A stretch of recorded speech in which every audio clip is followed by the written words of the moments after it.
Namataan ng pag-asa ang sentro ng bagyo 230 kilometers. Hanggang kailan ba magtatagal ang bagyong Labuyo sa ating bansa? Pinagbawalan na muna ang pagbiyahe sa dagat sa ilang lalawigan. Lalo pang lumakas ang bagyong Labuyo habang tinutumbok nito ang lalawigan ng Aurora.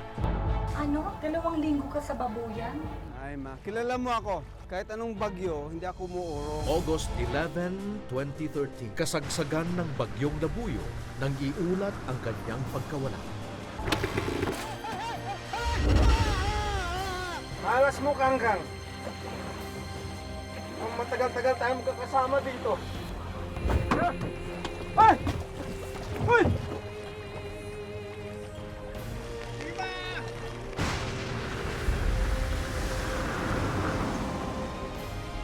Papalayo sa mga isip, walang kasama si Julio Balanova sa kanyang bangka.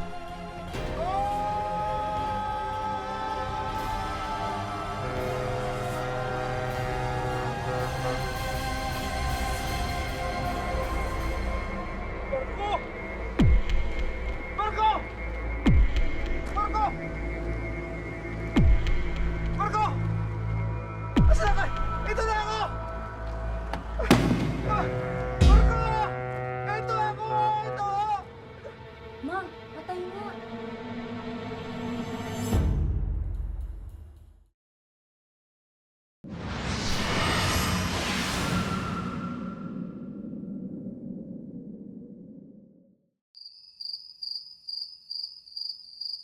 Ano? 2 linggo ka sa babuyan? Eh, bakit ang tagal-tagal naman? Una, kailangan kong asikasuhin ang mga bangkang nandun. Pangalawa, hihintayin ko na yung anihan ng pakwan. Sayang din nagkikitaan pag binenta. Iiwanan mo na naman kami. 13 oras ba namang biyahe? Hindi. Samantalahin ko na. Pa, sama ako. Isa ka pa. Gusto mo ba ibagsak ka ng teacher mo, ha? Di bali, Jake. Pagbakasyon mo na, ha? Dito ka na muna. Samahan mo ang ate. Bantayan mo si Bunso. Huwag masyadong kulitin, ha? At iyak na iyak yun. Opo. Kailan ka naman makakabalik? Anong araw ba ngayon? Siguro 11. 11? Linggo yun Linggo. Alam mo naman, hindi tayo naglalayag ng linggo eh. Basta, bahala na pag ando na. Yan ka na naman eh. Basta pag uuwi ka ha, siguraduhin mong hindi linggo. Mahirap na. Ang lakas-lakas pa naman ng alon ngayon. Yes, ma'am. Halika na, ayusin mo naman gamit ko. Ayusin mo yung pag-aaral. Jake, diyan ka na lang. Huwag ka na sumama. Halika, akit mo tayo. Pumupunta siya sa babuyan para kumuha ng mga prutas, gulay, mani, kung ano-anong pwedeng makuha nila doon na ibebenta sa Basco. Nung araw na yon ng linggo, balak na nilang pabalik ng Basco. Pag linggo kasi sa amin, sagrada yon. Kaya bawal talaga ang bumiyahe, kailangan sa amin magsimba, tapos huwag magtrabaho, kailangan magpahinga kami sa linggo, walang talagang dagat. Pero bumiyahe pa rin siya. Yung alas 9 kami alis doon sa babuyan. Yung mga kasama ko, si Tomas, tapos si Jim. Kangkang, kawawa ka naman. Mamaya, fried chicken ka na. Yum, yum, yum. Oh, pare. Sarap niyan, pare. Oo. Ano po? Pare. Adobo. Oh, ma! Bakit? Sinabi? Asan na kayo pa? Ngayon na uwi nyo dito sa Basco? Minuwis mo na ako, no? Hindi ako nakikipagbiruan pa. Naman, naglalambing lang eh. Pare, sweet naman. Asan na kaya kayo uwi? Ay, ma, kilala mo ako. Kahit anong bagyo, hindi ako umuurong. At kasama ko naman dito si Paring Hill at si Paring Tomas, oh. Sigurado ka ba? Kinakabahan ako eh. Tapos linggo pa ngayon. Bukas ka na lang umuwi. Oo. Huwag ka mag-alala. Uwi na kami. Tara!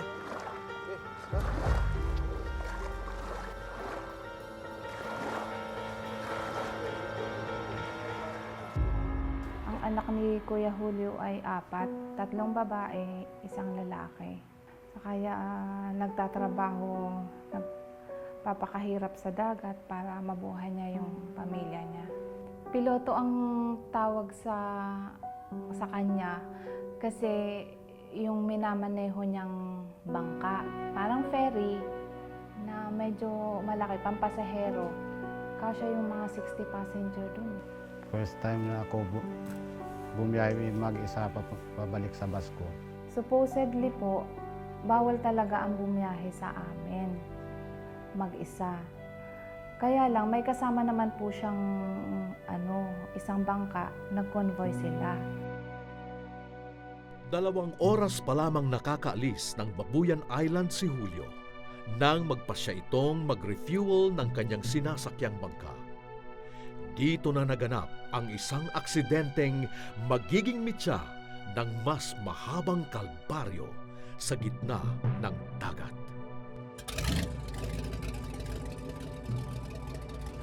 Nung tumayo ako na ng fuel, napulupot yung yung cover oil ko, tapos nakuha ng cross joint.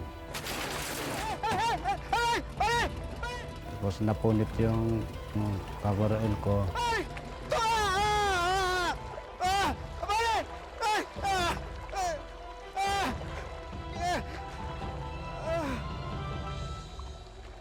Pare, may panyo ka ba dyan? Tsaka lipat na lang ako dyan, mas mabilis yan. Dali kong sarili ko pa sa ospital. Sige na. Ha? Dito na lang kayo. Paki na lang. Pagitulungan. Hindi ko maggalaw. Pare, grabe. Paki ano na.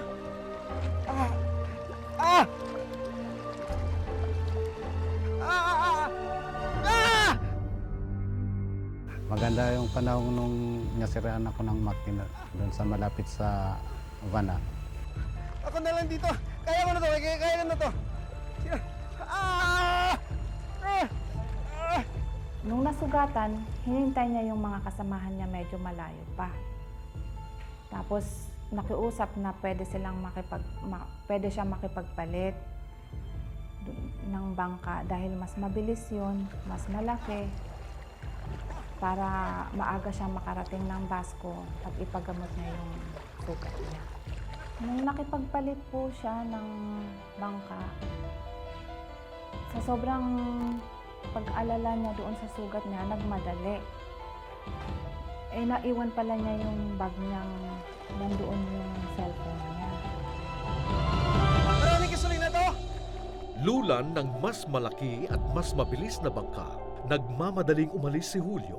Ang hindi niya alam, isa pang kamalasan ang nag-aabang habang tinutunton ang malawak na karagatan. Pabalik ng Basco, Batanes si Julio Balanova. Sugatan man ang kanyang paa, pinilit nitong bumiyahing mag-isa upang makauwi ng mas maaga. Ngunit may ibang plano ang kapalaran. Isa pang kamalasan ang nag-aabang. Halos malapit na rin po siya sa Ivana. Yun na nasiraan na siya ng engine. Tapos gusto niyang tumawag. Naalala niyang naiwan pala niya yung backpack niya na nandun yung cellphone niya.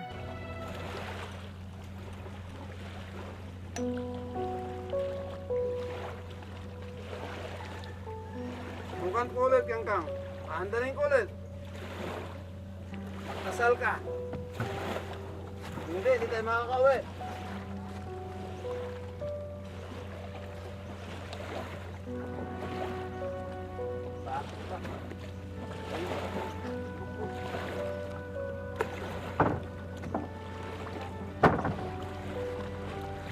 Andar ka, ha?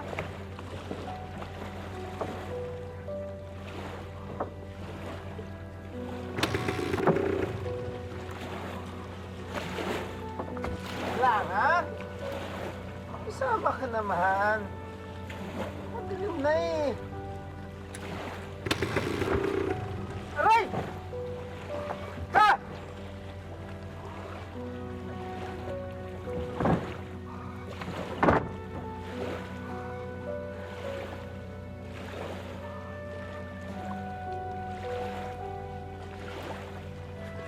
oras mo, Kangkang. Ang matagal-tagal tayo magkakasama dito.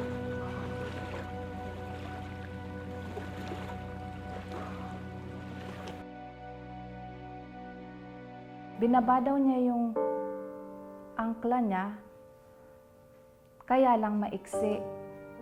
Tapos tinalian daw niya, naputol naman yung pangtali. Hanggang sa maagusin na siya ng alon.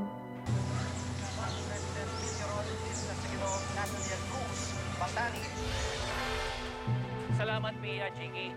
Lalo pang lumakas ang bagyong Labuyo habang tinutumbok nito ang lalawigan ng Aurora, kaya nadagdagan na ang mga lugar na may public storm warning signal ng Pag-asa. Ma, Nakataas anong ang oras po signal ba ang number dating 3 ni sa mga Papa? formation ng Parating na yun. Kalakasan ng anak ng radyo. Opo. At taglay nito ngayon ang lakas ng hangin umaabot sa 165 kilometers per hour near the center at bugsong aabot po ng 200 kilometers per hour. Kumikilos pa rin ito pakanluran, ilagang kanluran sa bilis na 19 kilometers per hour.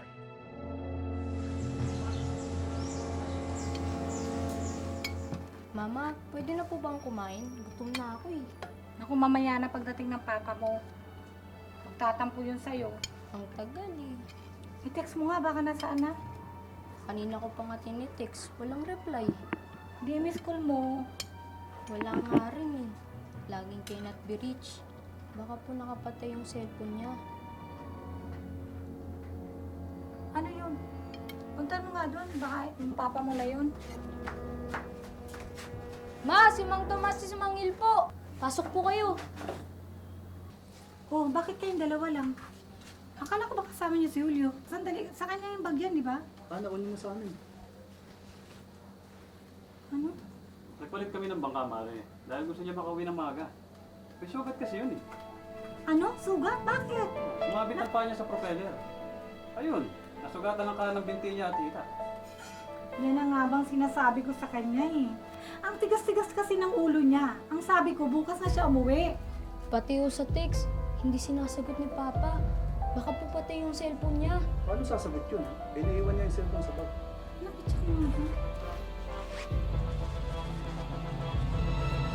Ma, patay nga. Diyos ko, saan naman kaya yung tao na yun, no? Sus, Mare.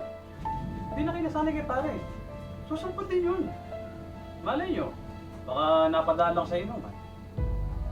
Pero uwi din yun. Oh, paano, Mare? Mawan na rin kami. Sige, para salamat ha. Ha?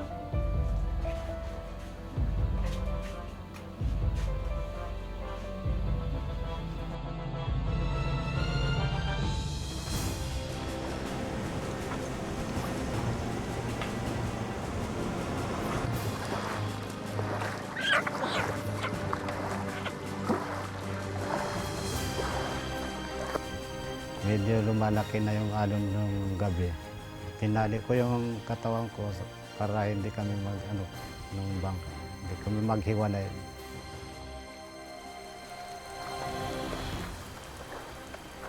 Kangkang, dito ka muna ha. Sana hindi ka sipunin.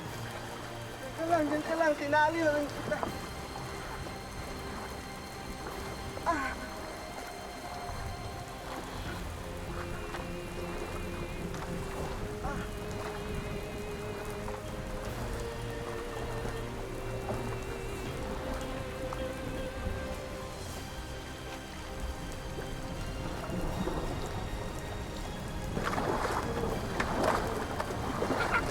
Kangkang, huwag ka umalis.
24 oras nang nawawala si Julio Balanova. Ang sariwa nitong mga sugat, palala ng palala.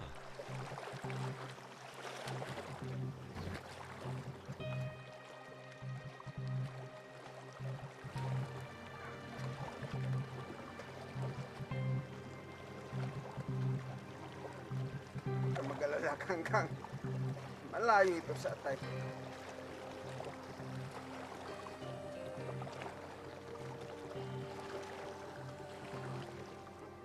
Nagdasal ako nung wala na akong kitang isla.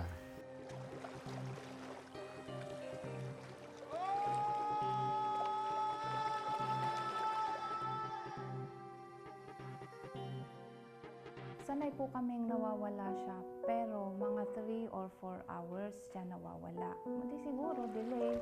Pero sa ngayon, medyo matagal na, 4 hours na yung nakakalipas. Medyo nag-aalala na rin, kasi matagal-tagal na rin Kaya medyo natatakot na rin. Kagabi mga kapuso, nakalabas na ng Philippine Area of Responsibility ang bagyong Labuyo. Ate, wala pa rin si Julio eh. Baka naman pwede mo akong matulungan, tawagan sa Maynila para mahingi ng tulong. Nag-alala na kasi ako eh. Oo, tinawagan ko na si Kelly. Sige, salamat ate. Please ate ha. Oo, sige, salamat po ate.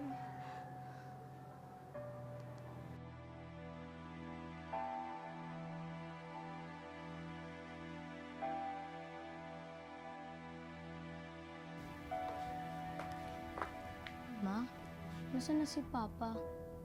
Sabi sa radyo, missing daw.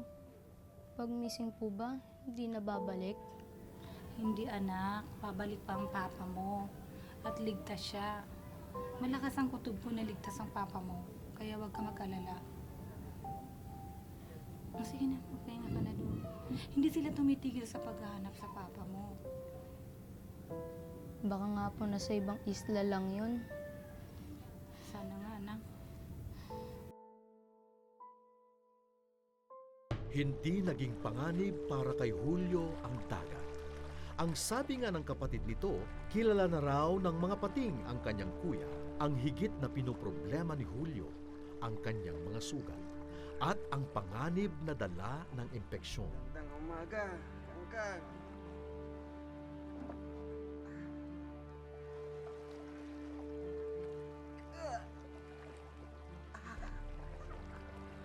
Kumusta ka?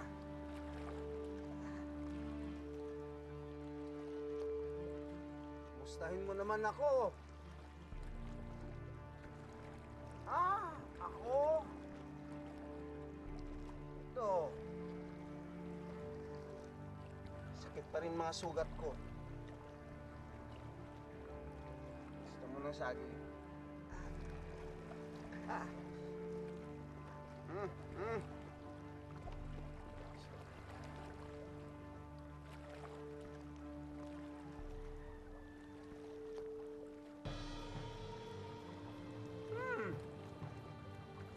Hindi ka ba nagugutom?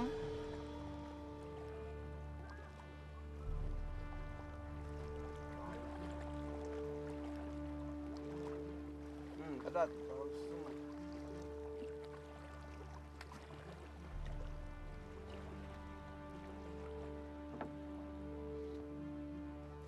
Noon nasa bangka ako, hugasan ko ng gasolina yung sugat ko.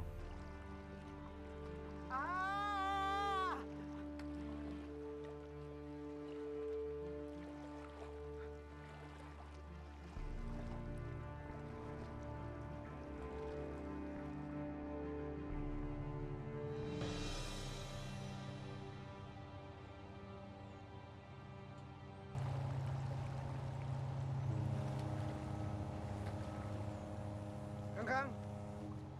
May naririnig ka ba? Kangkang? Ay!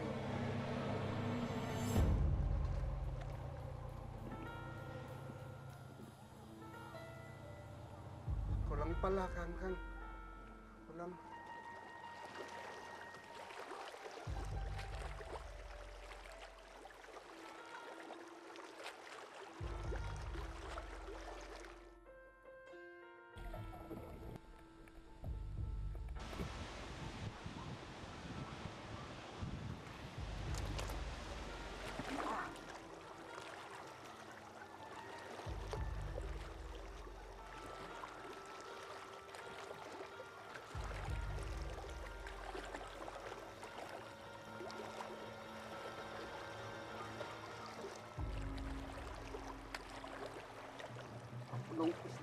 Kangkang, mamimingwit tayo.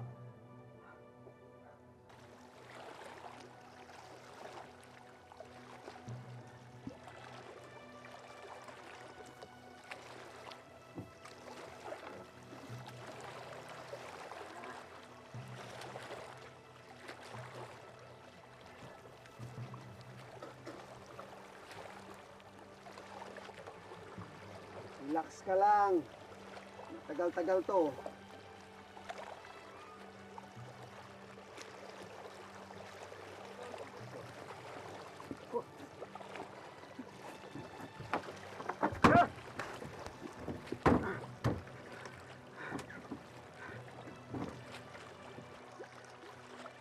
Oh, maniwala ka na? Ayan oh, pagkain natin. Isa pa? Isa pa?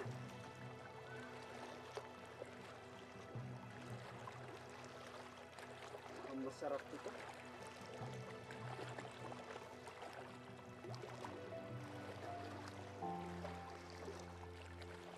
Ayan na!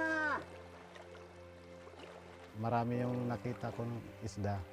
Tapos namimigmit ako. Nakatatlong ako ng nahuling dorado.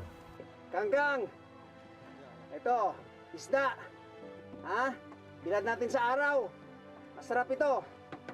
Makapayat ka na eh. Tapos binilan ko sa araw. Kinain ko yung iba. Yan, daing. Ayaw mo yata eh. Gusto mo fried chicken? Pwede na to. Kainin na natin. Kinausap ko yung ano, yung manok kasi yan lang yung kasama ko. Kung nasaan tayo mapadpad, sama tayo, sabi ko sa kanya. Sobrang nag-aalala na din kami dahil, tsaka malungkot dahil kamamatay lang din ng atik ko nung March. Kaya malungkot kami nung nabalitaan namin na ganun ang nangyari. Nagpipray kami, yung nanay ko sa Itbayat. Nagdadasal sila gabi-gabi, nag-novena, nagro-rosary para may sign or makaligtas siya. Halos maiyak-iyak na kami magkakapatid. Kung nauuhaw ako, kumakain ako ng pakwan. Ayan na, Kangkang. Birthday ko. Ang dami. Pag may ulan, sinasahod ko naman sa kaldero yung tubig, tapos yan ang iniinom ko.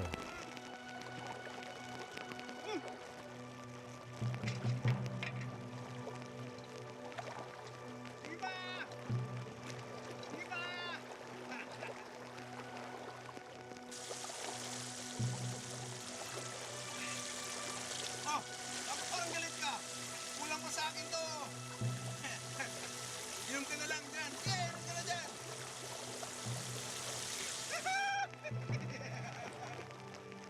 Salamat! Salamat!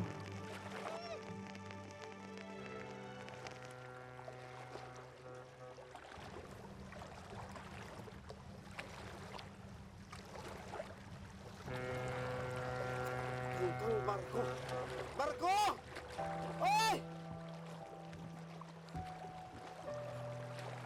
Ay! Ay! Ah! Andito ako! Ay! Ah! Ah! Alas 5 nakakita ko ng barko, sinisingasan ko, hindi naman, nakita ko bumalik pero nung pabalik sa akin, hindi nila ako kinuha.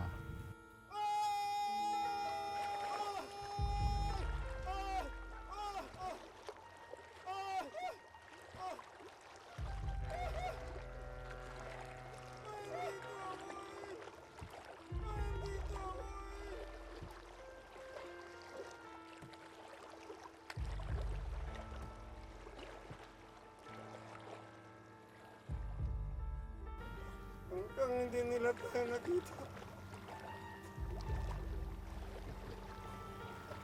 Oh.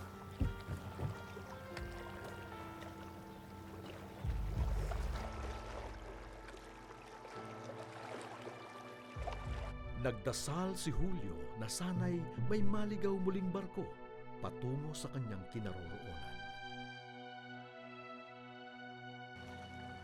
Bakit, Kangkang? Naaamoy mo na rin bang sugat ko? Buhay pa ako. Nangangamoy na. Sensya ka na.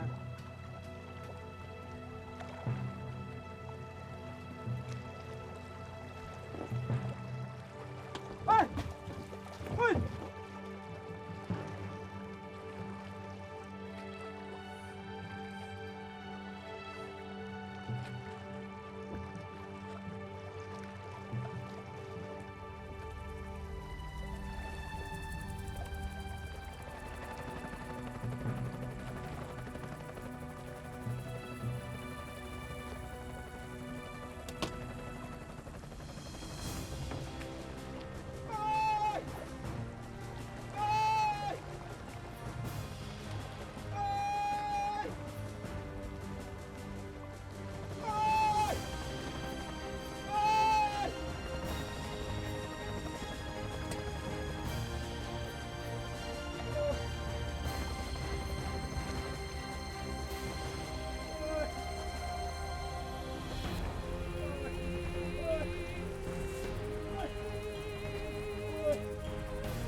Nabuhayan ng loob ang mangingisda ng matanawang helikopter. Ito na nga kaya ang hinihintay niyang tulong? 8 araw na nagpalutang-lutang sa karagatan ang sinasakyang bangka ni Julio Balanova. Nasira ang makina nito, kaya't kung saan-saan siya dinala ng alon at ihip ng hangin. Nang araw na masagip ang mangingisda, hindi nito inaasahang napadpad na pala siya sa karagatang sakop ng bansang Japan, ang Bashi Channel. Sa isla naman ng Ryukyu sa Japan, natagpo ang buhay ang isang mangingisdang taga Batanes. 7 araw daw siyang nagpalutang-lutang matapos wasakin ng malalakas na alon at hangin ang kanyang bangka. Dumating yung barko, tapos ibaba nila yung rubber boat. Yung rubber boat ang pumunta sa akin dun sa bangka. Isakay ako sa helicopter papunta dun sa Japan, papunta sa hospital. Mayroon nang magtatrabaho dyan sa hospital na 4 na Pilipino. Sila ay yung interpreter ko dyan sa Japan. Yung kwento naman niya sa amin, hindi. Mabubuhay ako dahil may mga anak ako. Sinalubong namin sa airport. Nung makita namin doon na palabas na, tuwang-tuwa talaga kami. Sabi namin, ayan na, ayan na. Pagdating ko sa airport, masaya ako kasi makita ko yung mga kapatid ko. Tapos niyakap ako. Nung makita namin, halos lahat kami naiiyak. Sabi ko, naiiyak na ako, naiiyak na ako. Tapos sobrang saya na nakita namin siya ulit. Sa kabila ng pinagdaanan ni Julio, tiniyak nitong hindi niya iiwan ang pangingisda at pagmamaneho ng bangka sa Basco. Sa dagat na siya lumaki at nagkamalay, sa dagat nagmumula ang kanyang ikabubuhay. Ang natutunan namin ngayon sa pagkawala niya, yung kami, yung magiging close pa, kaming magkakapatid.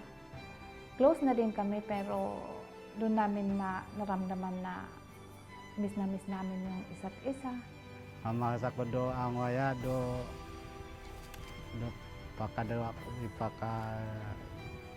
kadadua na yan biyay ko. Nyayo nitro na diya kano medyo sa meron akong pag-asa kasi di pa na naramdaman na mamatay ako. Kasi alam ko may load pa. pag-asa pa yan. Madaming aspeto. So number one, extremes ng temperature. Andyan yung biglang ulan, yung sobrang lamig, hypothermia yon. Andyan rin naman yung sobrang init. Can you imagine, nasa bangka siya, exposed siya sa heat, sa ilalim ng araw. So he can die of heat stroke. So that's health, no? Same goes with hypothermia. Kailangan mo talaga ng kumot kasi yung body temperature mo, it's dropping eh. So the only way is for him to also move frequently also. And sometimes, yung mag-move siya, kasi it can help, pag stagnant ka kasi medyo mas na-generate yung heat and yung cold, no? But when you move, at least yung metabolism, ika nga ng body mo, is keeping you going also. So, more or less nakakatulong. But it's not really a hardcore remedy for those dangers. So, exposed rin siya sa dangers ng environment.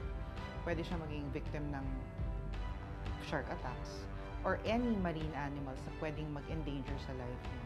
So, hindi lang tayo more of sa health, it's also more of his environment also na pwede maging source ng danger kay mahuli. Kumbaga sa standard procedure, yung paghugas ng sugat sa tubig is okay. Talagang tubig dagat, that's fine. Yung tubig, number one, it's water, may minerals yun, and plus, number two, may salt content rin siya. So it can serve as yung parang pwede mo close yung sugat.